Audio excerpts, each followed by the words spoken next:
अस्सलाम वालेकुम, नमस्कार, सत श्री अकाल एंड गुड इवनिंग। दोस्तों कैसे हैं आप? आई डू होप आप सब अच्छे होंगे जी। आप दोस्तों के बड़े कुछ अहम किस्म के सवाल थे जो मैं आज की इस वीडियो में मैं शामिल करूंगा और जल्दी जल्दी मैं सवाल पढ़ता जाऊं और उसके इंफॉर्मेशन उसके ऊपर मैं देता जाऊं। ज़हन में रखिएगा, it's not a legal advice.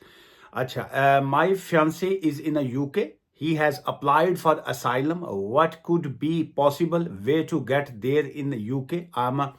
ये क्या है जी कि आप मेडिकल किसी प्रोफेशन में है। Is it possible to convert his status from refugee whenever I get job in the UK? देखिए, आपने लिखा है कि जी कि आपके जो मंगेतर हैं, आपके जो फियांसी हैं, वो यूके में इस वक्त आप उन्होंने असाइलम क्लेम किया हुआ है। क्या ये पॉसिबल है कि जी कि आप अगर यूके में आप मेडिकल का जो भी आपका प्रोफेशन है उसमें आते हैं और आप अगर उनके पास रेफ्यूजी स्टेटस है तो वो आपकी जॉब के बाद जो है अपना वीज़ा उसमें कन्वर्ट कर सकते हैं कि नहीं? देखिए, नंबर एक तो ये है कि आप वो उनका स्टेटस देखना पड़ेगा कि जिस वक्त उन्होंने असाइलम क्लेम किया है उस वक्त उनका स्टेटस क्या था। क्या उन्होंने असाइलम जो है अपने वैलिड स्टेटस के बाद आप उन्होंने फाइल किया था? क्या वो इलीगल ओवरस्टे थे तो तब उन्होंने असाइलम किया हुआ है? ये एक बेसिक सा एक पॉइंट है इसमें। और उसके बाद जो आप अगर इस पे आती हैं या आप आते हैं स्किल्ड वर्कर वीज़ा की जिसके ऊपर आप बात कर रहे हैं, तो क्या अगर उनके पास रेफ्यूजी स्टेटस मिल जाता है उनको, तो वो आपके वीज़े के ऊपर तो कन्वर्ट हो सकते हैं।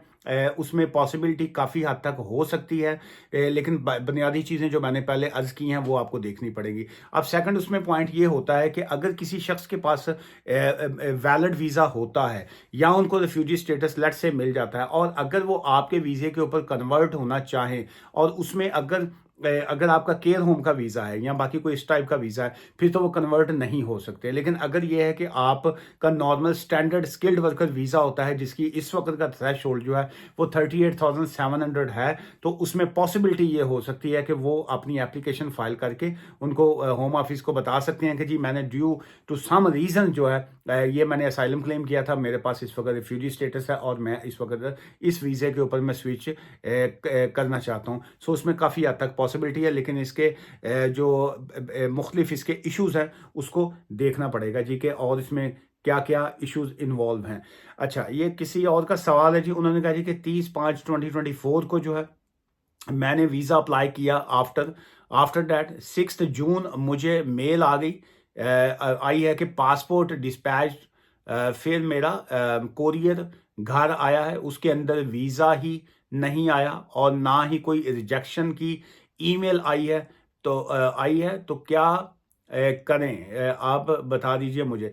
देखिए, आपने कहा जी कि आपने जो वीज़ा सबमिट किया, अप्लाई किया था 30 जून को, मुझे मेल आई कि और पासपोर्ट जो है डिस्पैच। फिर अब उसमें कहीं पे उन्होंने ये तो लिखा नहीं है कि जी कि आपको हमने वीज़ा ग्रांट कर दिया है। अगर तो आपके पास कोई ऐसा लेटर है होम ऑफिस का या एम्बेसी का जिसमें उन्होंने कहा जी कि हमने आपको we are please to inform कि your application has been successful and your visa जो है हैज़ बीन ग्रांटेड, और उसके बाद जब आपको पासपोर्ट मिला तो वो जड़ा ना पासपोर्ट तुसी जो वेख्या तो सफ़े जड़े ने हसन दे ने।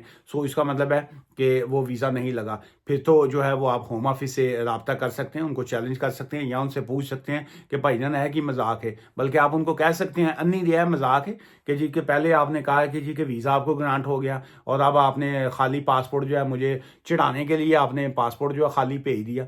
सो वो देखना पड़ेगा। लेकिन अगर नॉर्मल वैसे उन्होंने कहा जी पासपोर्ट डिस्पैच है, तो इसका मतलब ये थोड़ी है कि उन्होंने आपको वीज़ा जो है वो ग्रांट कर दिया। अच्छा, hello sir, UK spouse standard वीज़े को कितना टाइम लगता है आफ्टर बायोमेट्रिक? अब इसमें स्पाउस वीज़ा स्टैंडर्ड की अगर आपने बात की है तो उसका जो एवरेज टाइम होता है वो 3 to 12 वीक्स होता है, एवरेज टाइम। लेकिन उसमें भी बहुत से केसेस में टाइम वो ज़्यादा लगा सकते होते हैं जहां पे मुख्तलिफ सिचुएशंस शामिल हों। जैसे आपकी सेकंड मैरिज थी, जैसे आपकी मिसिस की सेकंड मैरिज है, जैसे अगर आपके कोई पहले बच्चे थे या आपकी मिसिस के ऑलरेडी बच्चे हैं, क्या उनकी डिवोर्स ऑलरेडी हो चुकी है, क्या उनकी भी फर्स्ट मैरिज है, आपने डॉक्यूमेंट्स की जो चेक लिस्ट थी उसके मुताबिक आपने तमाम डॉक्यूमेंट्स प्रॉपरली उनको जो है सबमिट किए हैं, क्या आपने अकोमोडेशन उसमें प्रॉपर लगाया? अगर तो एवरीथिंग इज अ नॉर्मल, उसमें कोई इश्यूज नहीं है, तो स्टैंडर्ड एप्लीकेशन का एक्चुअल गिवन टाइम जो है वो 3 महीने प्लस भी लग जाता है, बहुत से केसेस में 24 वीक्स भी लगा देते हैं। सो इसमें सिवाय सब्र के अलावा आपके पास कोई काम नहीं है। लेकिन अब मुझे नहीं पता आपने कब सबमिट किया, लेकिन आपको मिनिमम जो टाइम फ्रेम मैं कब बताऊंगा तो वो ये है कि आपको 12 वीक्स, 3 महीने तो आपको नॉर्मली जो है वो वेट करना पड़ेगा जी। ये किसी का मैं नाहल पता नहीं कि क्या शाह साहब हैं या पता नहीं कौन, उन्होंने कहा जी कि it's a personal talk sir, please I talk to you, क्या I want to talk to you. देखिए पर्सनल की मैं ਕਿਹੜਾ ਤੁਹਾਡਾ ਫੁੱਫੀ ਦਾ ਪੁੱਤਰ ਹਾਂ कि जी ਤੁਸੀਂ ਮੇਰੇ ਨਾਲ कोई पर्सनल गल करनी है। सो लीगल हवाले से अगर आप कोई बात करना चाहें तो आप जो है अपॉइंटमेंट बुक कीजिए और उसके बाद जो अपनी लीगल एडवाइस जो है वो आप ले सकते हैं। और पर्सनल टॉक से का तो मुझे नहीं पता कि पर्सनल टॉक क्या होती है। सो मैनू दसो कि पर्सनल टॉक की है। सो ये लीगल है तो यहाँ पे आप क्वेश्चन है इन्फॉर्मेशन की हद तक तो आप यहाँ पे भी पूछ सकते हैं। तो जे कोई ओहो जी कोई पर्सनल गल पूछनी है या पर्सनल कोई गल करनी है तो तुसी मेरी अम्मी दे नाल गल कर सकते हो। अच्छा, बॉस अगर कोई 2021 में यहाँ एज अ स्टूडेंट आया था और उस पर भी 29,000 का थ्रेश होल्ड लगेगा स्पाउस वीजा के लिए, या वो 18,600 को फॉलो करेगा? प्लीज इस पर भी रोशनी डालिए। थैंक यू जी, बहुत शुक्रिया आपका, बड़ा अच्छा सवाल है। देखिए आपने कहा जी कि एक साहब जो है वो 2021 में यहाँ पे यूके में आए। जिस वक्त वो 2021 में यूके में आए एज अ स्टूडेंट आए या जौन से भी वो वीजे पे आए, अगर वो उस वक्त मैरिज कर लेते तो उस वक्त का फाइनेंशियल थ्रेशोल्ड जो था वो 18,600 था। चाहे कोई शख्स 2021 का यूके में आया हुआ है या कोई शख्स जो है वो 2012 से आया हुआ है, 2010 से यहाँ पे आया हुआ है, जब से भी आया हुआ है, डजंट मेक एनी डिफरेंस। जो है उसके आने से कोई फर्क नहीं पड़ता। आप शादी को अपनी रजिस्टर्ड कर रहे हैं आफ्टर ये जो अप्रैल कानून के बाद जो है आफ्टर अप्रैल का जो नया थ्रेश होल्ड है, तब जो है आपको मस्ट भी जो है आपको 29,000 पाउंड जो है थ्रेश होल्ड जो है वो दिखाना लाजमी है। अब आप का किसी की अगर पहले की शादी हो चुकी हुई है, ऑलरेडी वो स्पाउस वीजा पे हैं, अप्रैल से पहले हैं, लेट्स से मार्च में अगर किसी का मैरिज किसी ने की, स्पाउस वीजा मिला, उस वक्त फाइनेंशियल थ्रेश होल्ड जो था वो 18,600 था मार्च में।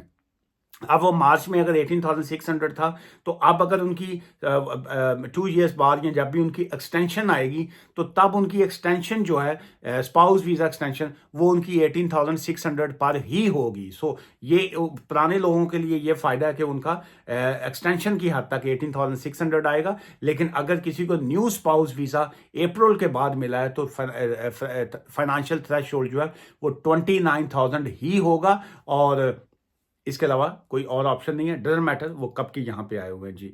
और ये क्या है जी,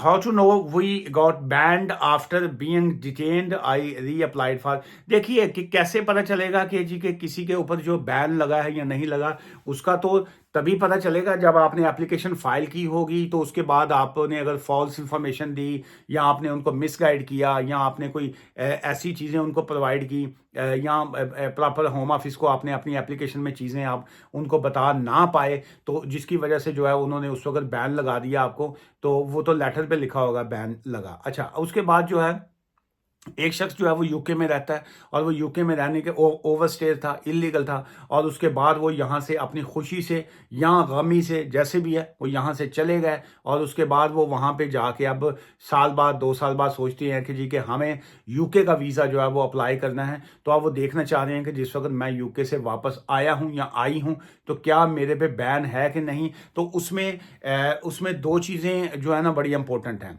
नंबर 1, जब आप यूके से बाहर निकलते हैं तो यहाँ पे इमिग्रेशन कंट्रोल सिस्टम नहीं है। यूके का इमिग्रेशन कंट्रोल सिस्टम ओनली यहाँ पे होता है जब आप यूके के अंदर दाखिल होते हैं, एंटर होते हैं। तो ये आपसे फुल पूछ प्रतीत करते हैं, ये आपसे फुल पूछते हैं, भाई साहब आप कौन हैं, आप क्यों हैं, आप कहाँ से आए हैं, कहाँ को जाएंगे, कौन सा वीज़ा है, किसके पास काम कर रहे हैं, कौन सी यूनिवर्सिटी है, कौन आपका हस्बैंड है, कौन आपकी वाइफ है। सो एंट्री के टाइम पे यूके बॉर्डर एजेंसी जो है वो आपसे सवाल जवाब पूछती है, लेकिन जब आप यूके से बाहर जाते हैं तो यार नहीं पूछते, या कहने चलो मगरों लथे, जेड़े जो गया सो गया, जो चला गया उसे भूल जा, ये खुश होते हैं कि जी कोई यहाँ से चला गया। लेकिन जब आप अपने कंट्री में दाखिल होते हैं तो वहाँ पे तो आपकी एंट्री जो सिस्टम होता है, जो बॉर्डर एजेंसी आपके कंट्री की होती है, वो आपके पासपोर्ट के ऊपर जो है वो स्टैंप लगाती है कि जी अब आप सो एंड सो डेट को एंटर हुए। अब ये आपका वीज़ा जितनी देर का था, जब वहाँ पे एंटर होते हैं और वहाँ पे ऑब्वियसली वो आपको जैसे पाकिस्तान में एफआईए है या इंडिया में जो है वो आपको स्टॉप कर लेते हैं, आपकी आगे फर्दर इन्वेस्टिगेशन भी करते हैं कि जी आप वहाँ से ओवरस्टेयर होके आ रहे हैं, इलीगल होके आ रहे हैं। सो ये चीज़ें आपने वहाँ पे सेटल डाउन की। अब आपने यूके का वीज़ा जो है दोबारा से अप्लाई किया, जौन सा भी वीज़ा आपने अप्लाई किया, जब आपने वीज़ा अप्लाई करना है वहाँ पे एक सेक्शन होता है, have you ever breached UK immigration laws, क्या आपने कानून को तोड़ा, क्या आप वहाँ पे ओवरस्टेयर हुए, क्या आपकी एप्लीकेशन कभी रिफ्यूज हुई। वहाँ पे 8-10 क्वेश्चंस होते हैं। अगर आपने वहाँ पे गलत बयानी कर दी तो समझिए आपको 10 साल के लिए, 10 ईयर्स के लिए बैन वो कर देंगे। और क्या वो पिछले वाला आपका बैन था या नहीं, ये डिपेंड करता है सिचुएशन पे। लेकिन बाय लॉ ये होता है, कानून में ये है, अगर आप अपनी खुशी से गए, वॉलंटियर तौर पे गए, पल्ले से टिकट लेके गए, अपनी पॉकेट से टिकट लेके गए, तो उसमें नॉर्मली वो 1 साल के लिए बैन कर सकते हैं। और अगर आप सरकार के खाते से गए, गवर्नमेंट से टिकट लेके गए, तो नॉर्मली वो 3 साल के लिए बैन जो है वो कर सकते हैं। लेकिन अगर आप गलत बयानी करेंगे तो आप 10 ईयर्स के लिए भी बैन हो सकते हैं। सो आपकी जो भी सर्कमस्टांसिस थे वापस चले गए, न्यू एप्लीकेशन जब भी करें गलत बयानी मत किया करें, झूठ मत बोला करें, जो फैक्ट है वही इनके सामने जो है वो रखा करें। आज की इस वीडियो से मुझे इजाज़त दीजिए। बहुत से दोस्तों ने पूछा जी आप लाइव जो है वो कब आएंगे। कल सैटरडे और संडे जो है वो 2 दिन छुट्टी का दिन है जी।